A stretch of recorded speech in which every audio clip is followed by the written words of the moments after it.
जय हिंद। आज general science के हम महत्वपूर्ण प्रश्न बताएंगे जो आगामी परीक्षाओं के लिए बहुत महत्वपूर्ण है दोस्तों सुबह मॉर्निंग में आप अपना टारगेट फिक्स करिए और सारा दिन उस पर फोकस करिए। मतलब आपको ये फिक्स करना कि आज हमें इतना तैयार करना है और पूरी कायनात के साथ सारा दिन उस पर फोकस करिए। ऐसा आप अगर डेली करते हैं तो आपकी तैयारी बहुत अच्छी हो जाएगी। ठीक है दोस्तों, आपके हर एग्जाम फाइट होने लगे।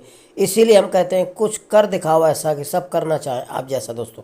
ठीक है दोस्तों, अब देखिएगा पहला क्वेश्चन क्या है। कह रहा है जर्म प्लाज्म का सिद्धांत किसने दिया था। दोस्तों ये बीजमैन ने दिया था, ध्यान रखना। जर्म प्लाज्म का सिद्धांत किसने दिया था, तो बीजमैन ने दिया था, ध्यान रखना हमेशा। अब अगला है, एक स्वर्गित फसल कौन सी है। एक स्वरागित फसल कौन सी है, तो धान दोस्तों एक स्वरागित फसल होती है, ध्यान रखना।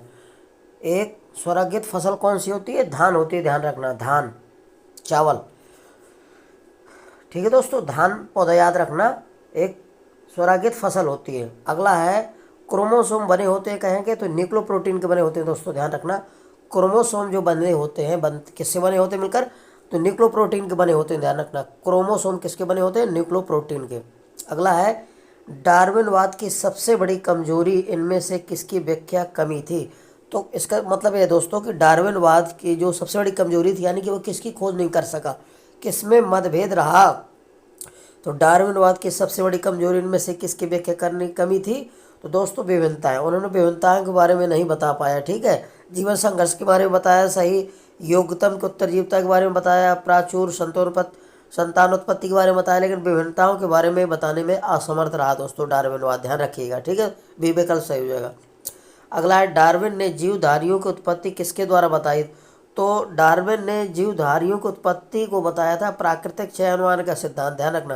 प्राकृतिक चयनवाद का सिद्धांत या प्राकृतिक चयन, ध्यान रखना। तो ये बी विकल्प सही हो जाएगा। तो डार्विन ने जीवधारियों की उत्पत्ति किसके द्वारा बताई, तो प्राकृतिक चयन के आधार पर बताया। ठीक है साथियों, ध्यान रखिएगा।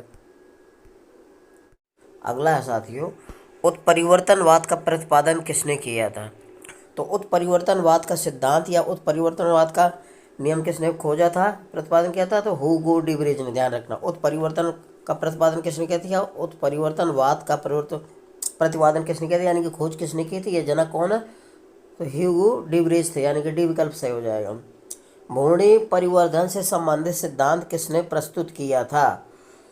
भूमि परिवर्धन से संबंधित सिद्धांत किसने प्रस्तुत किया था, तो वान वेयर ने, ध्यान रखना। पहला विकल्प सही हो जाएगा। किसने, वान वेयर ने प्रस्तुत किया था। किसने प्रस्तुत किया था, भूमि परिवर्धन ने। अगला है, उत्परिवर्तनों का कारण क्या है दोस्तों। तो उत्परिवर्तनों का कारण होता है जीन में आकस्मिक परिवर्तन, ध्यान रखना। उत्परिवर्तनों का कारण क्या होता है, जीन में आकस्मिक परिवर्तन। अगला है, ये तुम्हारा जीन में हो गया आकस्मिक परिवर्तन। अब अगला क्वेश्चन है, अनुवांशिकी एवं विकासी परिवर्तनों की संभावना उन जीव जातियों में अधिक होती है जिनमें प्रजनन होता है लैंगिक जनन द्वारा, ध्यान रखना दोस्तों। अनुवांशिकी एवं विकासी परिवर्तनों की संभावना उन जीव जातियों में अधिक होती है जिनमें प्रजनन होता है किसके द्वारा, लैंगिक जनन के द्वारा। ठीक है, चौथा विकल्प सही हो जाएगा। अगला है, भारत में मिशन इंद्रधनुष अभियान संबंधित है। दोस्तों भारत में मिशन इंद्रधनुष अभियान किससे संबंधित है, तो बच्चों के टीकाकरण से संबंधित है। भारत में मिशन इंद्रधनुष अभियान किससे संबंधित है, बच्चों के टीकाकरण से संबंधित है, ध्यान रखिएगा। अगला है, H1N1 विषाणु का प्रायः समाचारों में निम्नलिखित में से किस एक बीमारी के संदर्भ में उल्लेख किया गया है, तो स्वाइन फ्लू है दोस्तों। ये H1N1 विषाणु किससे संबंधित है, स्वाइन फ्लू से, ध्यान रखना, स्वाइन फ्लू से संबंधित है, डी विकल्प से। अगला, निम्नलिखित में से कौन सही सुमेलित नहीं है, तो स्वप्रतिष्ठित रोग संधिशोथ से संबंधित है, ठीक है, बात से संबंधित है। आनुवांशिक रोग क्षय रोग से संबंधित नहीं है दोस्तों। आनुवांशिक रोग, ये क्षय रोग टीबी होता है, ठीक है, जिसको बोलते हैं अस्थमा। तो दोस्तों यह क्षमा बोला जाता है, टीबी क्षय रोग होता है, तो ये आनुवांशिक रोग से, ये गलत है, यानी कि बी विकल्प गलत है इसका। और पामा रोग है चिनचड़ी से संबंधित है, मानसिक रोग मानव विद्युलता से संबंधित है, लेकिन बी विकल्प सही नहीं दोस्तों, ध्यान रखना ये। ठीक है, आनुवांशिक क्षय रोग से संबंध नहीं होता। अगला है, रक्षा अनुसंधान विकास संगठन ने लिकोस्किन नामक एक औषधि विकसित की है। इसका इस्तेमाल के उपचार में किया जाता है, यानी किसके उपचार में किया जाता है? तो ये लिकोडर्मा की किया जाता है, चर्म रोग संबंधी लिकोडर्मा। ठीक है दोस्तों, सफ़ेद दाग जिसको बोलते हैं, बॉडी में शरीर में सफ़ेद दाग चिकते हो जाते हैं जिसको सफ़ेद रोग बोला जाता है, तो लिकोडर्मा में इसका प्रयोग किया जाता है। जिसने क्या है, रक्षा अनुसंधान विकास संगठन ने लिकोस्किन नामक एक औषधि विकसित की। इसका इस्तेमाल किसके उपचार में किया जा रहा है? तो लिकोडर्मा के रूप में पहला विकल्प सही हो जाएगा। किसकी बीमारी में इलाज किया जाता है? लिकोडर्मा, यानी कि सफ़ेद दाग। ठीक है दोस्तों, ध्यान रखिएगा। अगला है, मलेरिया रोग की प्रभावी औषधि कोकेन का निष्कर्षण किससे किया जाता है? यानी किया जाता है किसके द्वारा? मलेरिया रोग की प्रभावी औषधि जो कोकेन किससे बनाई जाती है? तो ये सिकोना की छाल से बनाई जाती है। ध्यान रखना दोस्तों, मलेरिया रोग की प्रभावी औषधि कोकेन यानी कोरैन सॉरी का निष्कर्षण किया जाता है किससे? सिकोना की छाल से। ध्यान रखना, तो कोरैन जो बनाई जाती है मलेरिया की दवा, वो सिनकोना की छाल से बनाई जाती है। किसकी? सिनकोना की छाल से। ध्यान रखना। टाइफाइड तथा कालरा विशिष्ट उदाहरण किसके? तो दोस्तों टाइफाइड और कालरा जो होते हैं ये जल जनित रोग है, जल से होते हैं। ध्यान रखना, टाइफाइड और कालरा विशिष्ट उदाहरण किसके हैं? जल जन्य रोगों से, यानी सी विकल्प से हो जाएगा। अगला है, दांतों के क्षय रोग को रोकने के लिए अधिकांश टूथपेस्ट में क्या मिलाया जाता है? तो दांतों के क्षरण जो होता है उनको रोकने के लिए उसमें टूथपेस्ट जो बनाया जाता है उसमें फ्लोराइड मिलाया जाता है। फ्लोराइड मिलाया जाता है। क्या? फ्लोराइड मिलाया जाता है। ठीक है, तो दांतों को क्षय रोग को रोकने के लिए फ्लोराइड मिलाया जाता है उसमें। टूथपेस्ट जो दांतों के बनते हैं मंजन, उसमें फ्लोराइड मिलाया जाता है। अगला है, यदि कोई मानवीय रोग विश्व के बृहद क्षेत्र में फैलता है तो उसे क्या कहते हैं? यदि कोई बीमारी है, रोग है, तो अगर विश्व के ज़्यादा व्यापक क्षेत्र में हर जगह फैल जाता है तो उसको क्या कहते हैं? तो पेडेमिक कहते हैं उसको। क्या बोलते हैं? पेडेमिक।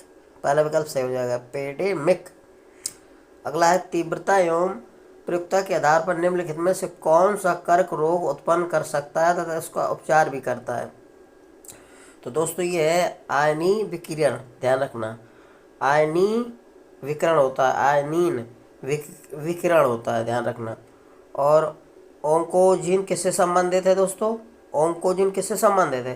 तो ये कर्क रोग से संबंधित है। सी विकल्प सही हो जाएगा। ध्यान रखना, ओंकोजिन किससे संबंधित है? कर्क रोग से। ओंकोजिन संबंधित है कर्क रोग से। ध्यान रखिएगा। ठीक है साथियों। अगला है साथियों, मायोपिया किस अंग का दोष है? तो दोस्तों मायोपिया जो किस अंग का दोष है? तो ये निकट दृष्टि दोष का है दोस्तों।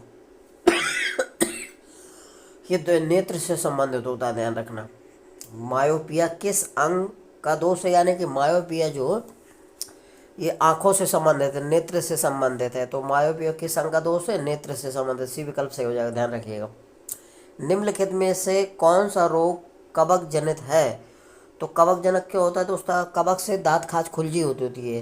क्या होता है? दांत खाज खुजली। और ये गंजापन भी होता है इसी से। कवक जनित रोग कौन सा? गंजापन। ध्यान रखना, निम्नलिखित में से कौन सा रोग कवक जनित है? यानी कि गंजापन है दोस्तों। कवक किसके द्वारा होता है? गंजापन, तो कवक के द्वारा होता है। ध्यान रखना, दांत खाज भी कवक से आता है। अगला है, काला आजार का कारक है। काला आजार का कारक है, तो काला आजार कारक है किसका? लिस्मेनिया का। ध्यान रखें, बी विकल्प से हो जाए, सॉरी ए, लिस्मेनिया। काला आजार का कारक कौन सा है? लिस्मेनिया, इससे संबंधित। ध्यान रखना, लिस्मेनिया किससे संबंधित है? काला आजार से। ध्यान रखना। ठीक है दोस्तों, मेरे वीडियो को लाइक और सब्सक्राइब करिए। जय हिंद।